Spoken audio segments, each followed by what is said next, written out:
El régimen surgido de la guerra civil extremó la censura como parte de la represión política.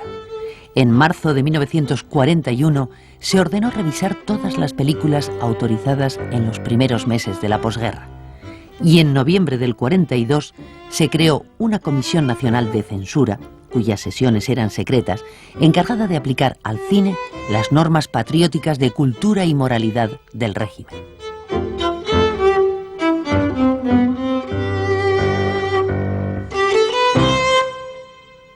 Repasar las hojas de censura de los censores de aquella junta famosa de la dictadura en la posguerra es como leer un juguete cómico o unas poesías festivas, porque se llegó a unos extremos tan absurdos, tan ilógicos, que hoy no puede más que divertirnos.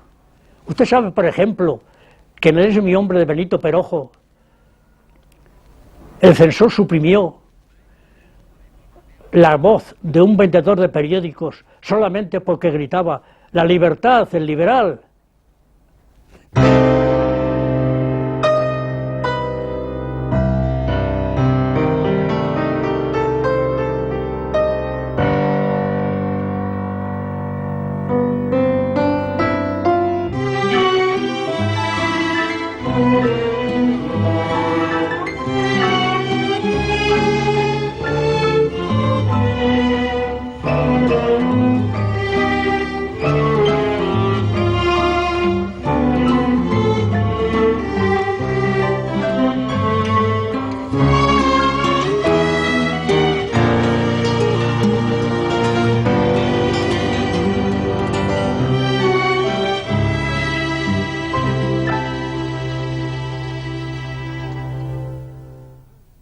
Campanas de nuestras catedrales, que en el norte y en el sur, en Levante como en el oeste, gritaban al viento que Franco es invencible y que Madrid era ya de España. Por la calle de la Princesa, por el paseo de Extremadura, camino de Atocha, van los soldados de España a apoderarse de Madrid. La Gran Vía les da su abrazo de bienvenida. Madrid, el corazón de Madrid, es ya de Franco. Uno de los letreros que campeaba en las cárceles era que el penal debía de tener la exactitud de un banco, la caridad de un convento y la seriedad, no me acuerdo de qué otra cosa era. Sí, y la seriedad de un cuartel. La seriedad de un cuartel, la exactitud de un banco y la caridad de un convento. Y he aquí que la España de Franco abre sus granjas y cuarteles y habilita sus monasterios y castillos para alojar a estos hombres que fueron enemigos nuestros. Desvanecemos el rencor y como un tullido que desentumece su mano cerrada, estos hombres abrieron el puño. Y la hermandad de la mano abierta y el brazo extendido los recibió con la generosidad que el imperio español de otro tiempo tuvo siempre con el vencido. Esta es nuestra justicia. En la cárcel, por ejemplo, pues en aquellas épocas todos los días se fusilaba gente, todos los días, menos los sábados, que por santificar las fiestas no fusilaban de la madrugada de los domingos. Pero si no todos los días eran 40, 50, 60, eran situaciones tremendas donde cada día, aparte de los que fusilaban, eran muchos los que se morían de hambre en la cárcel.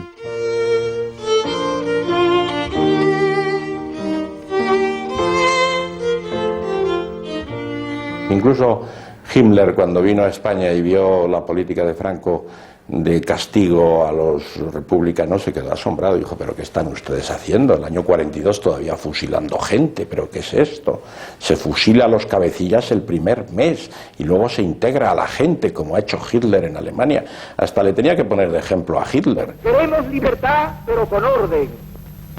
Y consideramos delictuoso todo cuanto vaya contra Dios o la moral cristiana, contra la patria o contra la social. Había el deseo de sustituir la democracia liberal y parlamentaria, a la que se detestaba por parte de los vencedores de la guerra civil, por la democracia orgánica o social, donde la participación estaba en la familia, en el municipio, en el sindicato y en las corporaciones profesionales.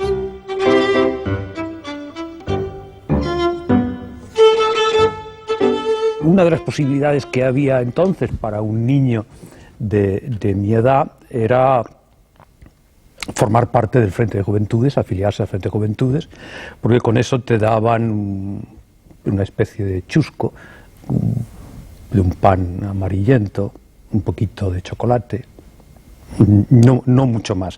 Entonces la situación curiosa era que un padre, como era el mío, republicano, pues le pidiera a su hijo que se afiliara a una organización contraria a su ideología para que ese niño pudiera sobrevivir.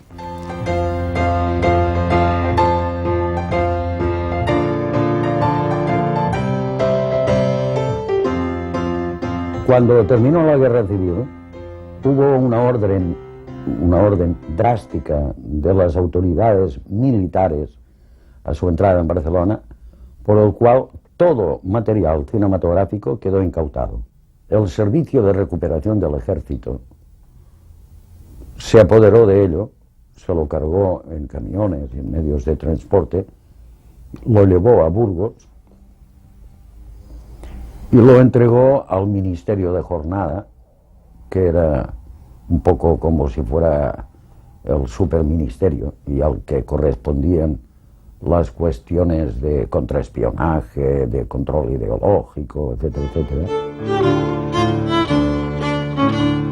Las imágenes de los documentales requisados sirvieron para identificar y posteriormente detener a centenares de personas. Con ello, la censura quedaba directamente unida a la represión política.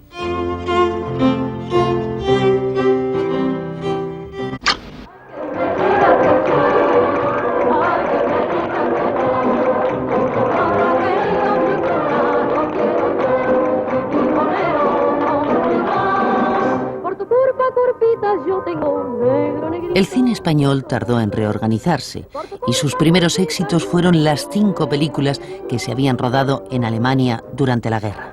Entre ellas, una Carmen que la censura nazi miró con lupa por si contravenía la doctrina racista de Hitler, ya que su personaje principal era una gitana. Por tu culpa, curpita, yo tengo negro, negrito, mi corazón. El desarrollo de la censura cinematográfica después de la guerra civil tiene varias etapas importantes. Hay una primera etapa, fruto del final de la guerra y del resultado de la guerra, en donde la censura es muy férrea, tanto para películas importadas como para qué tipo de películas pueden exportarse. En esa primera etapa no hay unas normas que digan qué es lo prohibido o qué es lo que se puede justificar o qué es lo permitido. La censura revisó todas las películas estrenadas antes de la guerra y muchas fueron prohibidas. Así, Amor solfeando quedó proscrita en 1942 tras haber sido proyectada en toda España. La segunda lección no está del todo mal. En Don Quintín el Amargao, cortada ya en el 36 por la Junta Censora de Sevilla, se suprimieron los planos de una pintada con la hoz y el martillo en una pared de fondo. Maldita su vida mala, malditas todas sus horas. Querida Rosa, en estos momentos en que seguramente me necesitas... Rinconcito madrileño fue prohibida en el 42 por contar la historia de una madre soltera. Te abraza tuyo, Mario. Bonita eres, chiquilla. Tú no sabes las penas que yo estoy pasando por no poder besar esa carita de Azucena. ¿Cuánto te quiero? Váyase usted, señorito Juan. El relicario sufrió varios cortes en el 39 antes de ser prohibida por orden del delegado nacional de propaganda en el 45. La Junta de Censura inicial tenía un presidente que era nombrado por el Departamento Nacional de Cine y tenía 3 vocales, el cura, el militar y el falangista, eran las 3 patas del poder. La traviesa molinera, hoy desaparecida, fue calificada de anticlerical y despojada de una secuencia en la que un obispo cantaba una jota.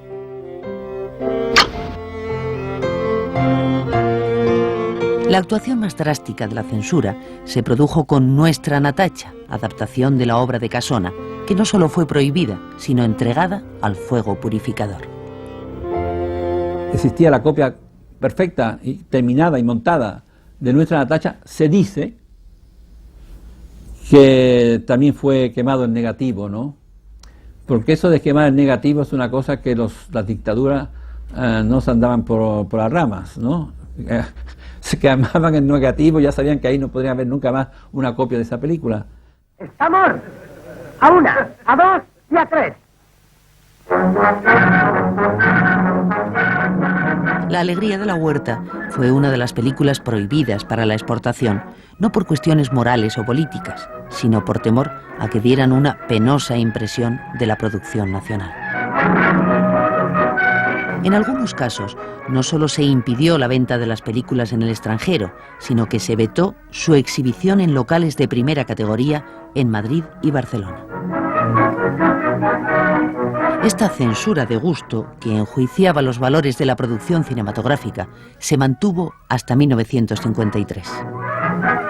Esta práctica, que hoy parece absurda, respondía al propósito oficial de que nuestro cine diera siempre una buena imagen de España.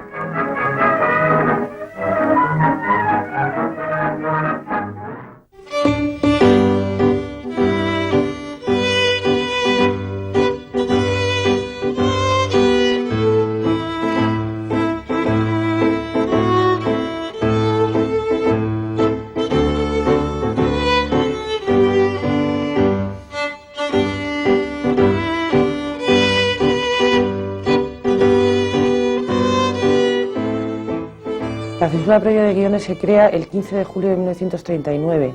Entonces, en principio lo leían un censor, que era normalmente Francisco Ortiz Muñoz, o Magariños, o Luis Gómez Mesa en los primeros años. Y entonces, bueno, pues leían estos guiones y en unas hojitas aparte emitían su informe. En los archivos de la Administración descansan los guiones que fueron víctimas de la censura y no llegaron a realizarse, como Enemigos mortales, He visto a fantomas, Ha entrado una mujer o La gitana rubia, títulos, entre otros muchos, a los que pertenecen estas páginas.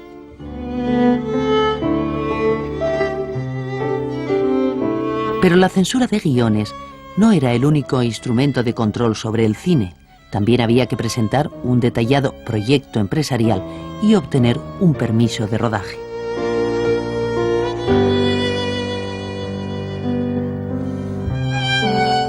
En febrero de 1940 se creó un departamento de cinematografía en la Dirección General de Propaganda, encargado de autorizar los rodajes y presidir la censura. Desde los Ministerios de Gobernación e Industria se trazaron las pautas oficiales de nuestro cine. La censura y la protección son dos caras de la misma moneda y definen la labor intervencionista del Estado. La censura tiene, llamemos, tres mecanismos. Uno de prohibir. Prohíbe las películas y punto. La otra opción es el corte parcial e incluso muy amplio.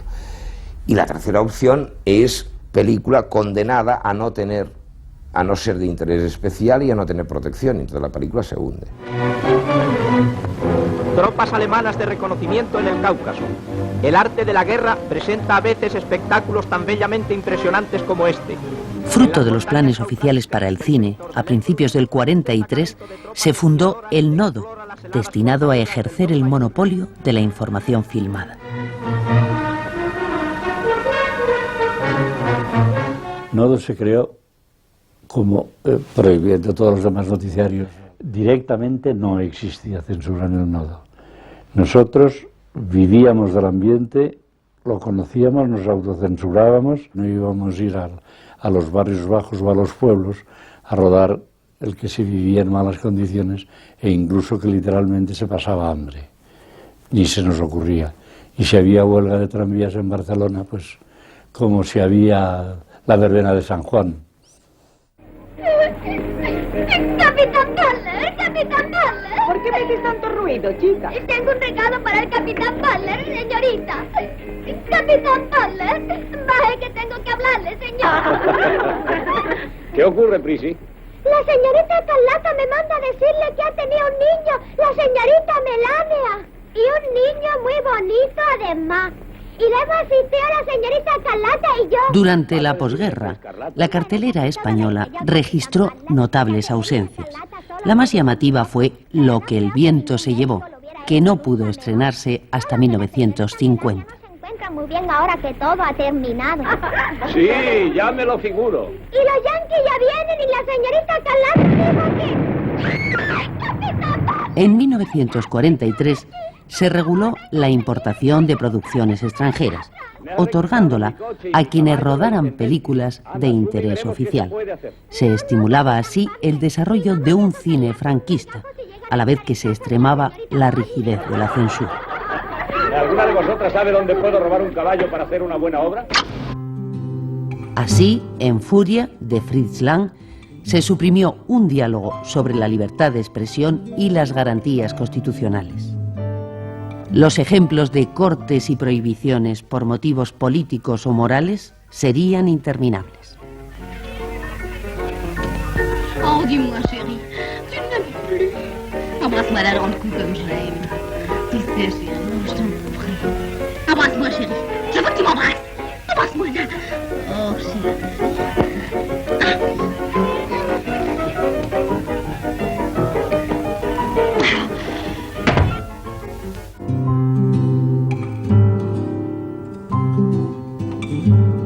Los efectos de la represión política alcanzaron a personajes famosos de Hollywood que habían expresado simpatías por la República.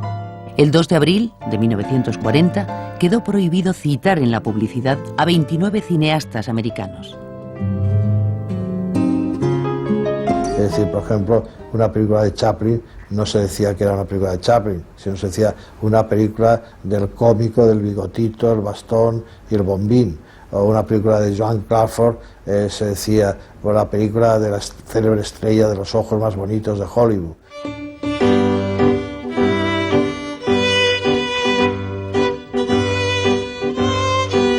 En un ambiente político de gran crispación, la censura prohibió varias películas de asuntos patrióticos, sembrando el desconcierto entre los propios cineastas del régimen. Por supuesto, en la película que trataba de la guerra, pues había un asesor, que podía ser un asesor militar, que a lo mejor era un comandante. Pero ¿qué pasaba? Que se terminaba la película, la veía, digamos, el Estado Mayor o una serie de generales y no les parecía suficientemente exaltadora de valores militares. Y si esto llegaba a grados muy altos, pues prohibía las películas. La primera golpe de la censura que desorientó muchísimo a los directores, productores, en fin, al mundo cinematográfico español fue la película de Edgar Neville, Frente de Madrid. Porque la película terminaba con un oficial franquista que en una avanzadilla se queda en tierra de nadie y tropieza con un miliciano que también está en tierra de nadie.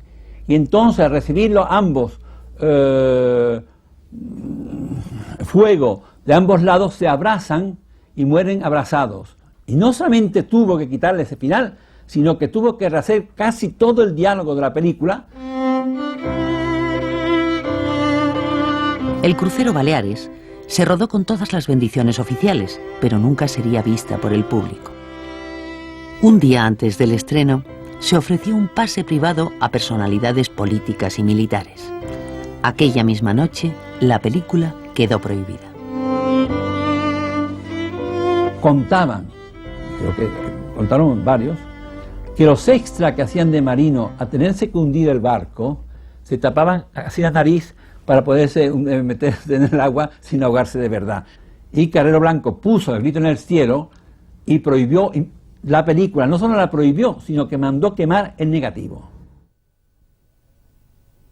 Hubo una película llamada Rojo y Negro, de una historia de amor entre una joven falangista y un joven comunista. La película la autorizó de censura y se estrenó. Pero cada pocos días, presiones de las alturas obligaron a retirarlo de cartel y se retiró y desapareció, porque pareció que era demasiado fuerte mostrar a una falangista que tenía un idilio con un comunista, ¿no? ¿Es cierto lo que dice el tío Manolo, de que los marinos y los militares cuando van a morir se ponen de gala? Así es. Si se ponen de gala para sus grandes actos, ¿cómo no lo van a hacer el día más solemne, el de su muerte gloriosa? Cuando le corresponde a uno morir, se muere con toda la arrogancia, con toda la despreocupación y con toda la grandeza. Con guión del general Franco, Raza se convirtió en modelo de cine político. El culto a la muerte, como sublimación del patriotismo, era un valor moral repetido en todas las películas de propaganda franquista. Y menos por dinero. Es para mi abuela, que está enferma. Si es así, no has hecho mal, muchacho.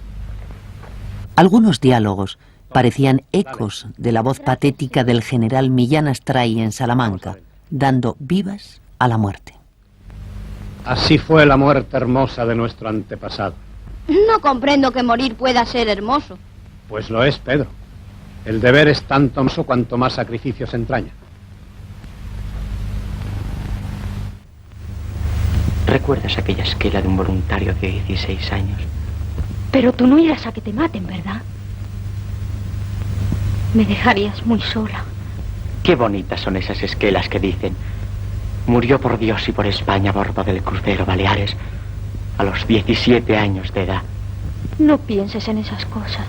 Se va derecho al cielo, como los mártires. Nos lo ha dicho el padre Ayalde. Por eso no le tengo miedo a la muerte. Se empezó por hablar de la necesidad de crear un cine patrio.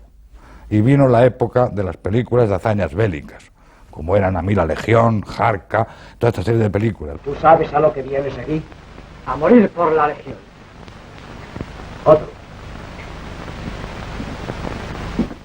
Se impuso como medida de fervor patriótico el, durante la proyección, suspenderla. Entonces aparecía la efigie de Franco y sonaba el himno nacional, que todo el público estaba obligado a saludar brazo en alto y rendir tributo como es natural. El público se ponía en pie y se interpretaban sucesivamente por este orden el Por Dios, por la patria del rey, el himno Requeté, el Cara al sol, el himno de Falange y el himno nacional. Duró unos años, porque no muchos tampoco, porque llegó un momento que probablemente hubo el convencimiento de que eso era una lata, un enfado, un incordio, y hasta en cierto modo ridículo, claro. ¡Viva! ¡Viva España!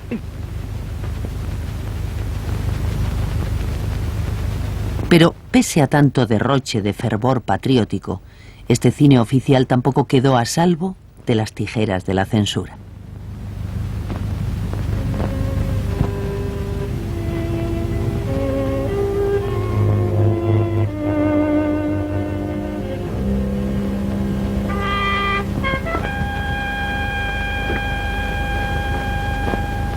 ¡Viva España! ¡Viva!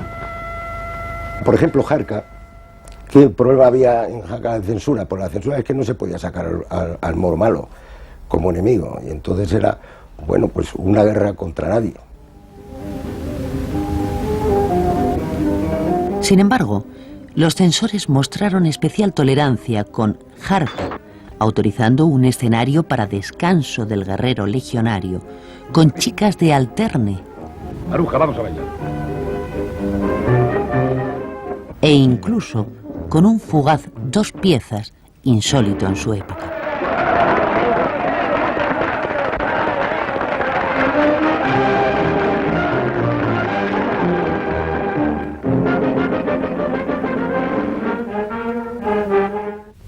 Es mucho lo que dejo, Marisol.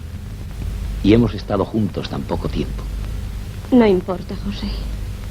Nuestra vida. Aquel fue un cine sin besos, con menos escenas de amor que de guerra, en unos tiempos que España vivía sometida a la disciplina de un cuartel y a la moral pública de un convento.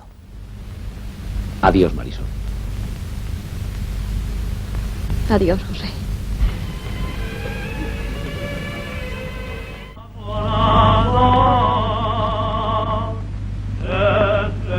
Oye esa canción.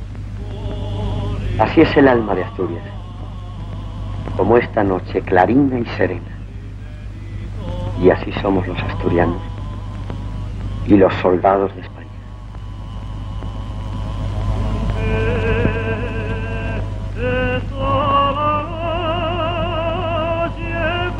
será tarde, María Victoria. No te marches. No, José, ya no.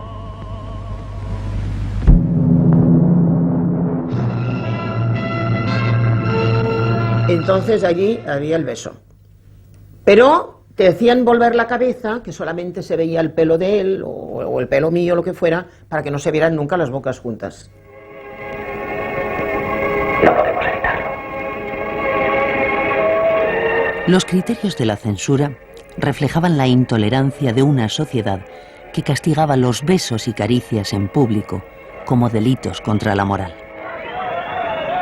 Un arrumaco en la oscuridad de un cine suponía el riesgo de figurar en las listas de pecadores que muchas parroquias hacían públicas, o incluso recibir un castigo físico a manos de fanáticos vencedores de la guerra, convertidos en policías del alma. Nosotros vamos a comprar. Un amigo mío en Valencia que estaba con su novia en un cine en plan cariñoso, pues fue detenido, a él le cortaron el pelo al cero y a ella le dieron una buena dosis de aceite ricino.